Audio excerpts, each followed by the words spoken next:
तर आता आलो होतो स्टेशनवर बघतो तर आपली मेल पण आली होती. मेलमध्ये चढलो. इथून आलो आपण कुर्ल्याला बघतो तर पनवेल लोकल लागलीच होती आपल्याला.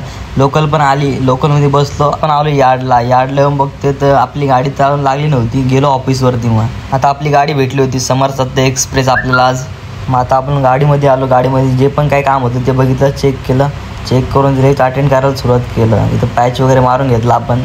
आता आपली इथून पूर्ण गाडी चेक झाली होती. आता आपण चाललो होतो इश्यू आणायला. मग आलो सरांकडून आपण इश्यू तिकीट वगैरे घेतलं सगळं. आता इथून लगेच गेलो आपण कॅन्टीनला जाऊन लगेच स्टिंग वगैरे घेतली एक. आलो स्टोरला. मग स्टोरला येऊन आपलं सामान पाहिलं होतं तेवढं घेतलं सगळं. आता जिथं जे सामान फिट करायचं होतं तिथं सगळं सामान ठेवून घेतलं. मग आपण ते सगळं सामान फिट करून घेतलं. त्या सीट कोचमधून आपल्याला एक विंडो ग्लास काढायचा होता आणि दुसरीकडे लावायचा होता, कारण की त्या ठिकाणी तो विंडो ग्लास फुटला होता. हा फुटलेला विंडो ग्लास काढून घेतला आणि आपण आणला होता तो लगेच फिट करून टाकला इथं. आणि हा फुटलेला ग्लास आपण त्या दुसऱ्या ग्लासच्या जागेवरती नेऊन लावला परत. आता इथे एक कंपार्टमेंट LG मिसिंग होती, ती पण तिथे लगेच लावून टाकली.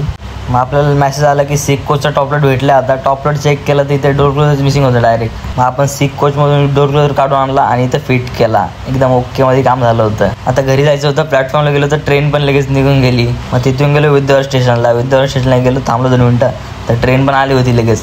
आपल्या भावाचा एका बड्डे होता. आम्ही चाललो होतो बड्डेला. आता ट्रॅफिक तर नव्हती, रस्ता तर क्लिअर होता. मग आता आम्ही आलो इथून केक घ्यायला. बोललो काय घ्यायचं? बोललो केकच घेऊ. आता काय घ्यायचं? मग इथून केक वगैरे चॉईस केला. केक तर चॉईस झाला. केक तोच घेतला आम्ही लगेच. तर इथून आम्ही आलो लगेच भाईच्या घरी. भाईचा बड्डे सेलिब्रेट झाला आणि त्याची सगळी फॅमिली पण होती. बड्डे वगैरे झाला. मग आता बोललो ब्लॉगरला भेटू. ब्लॉगर कुठे काय माहिती?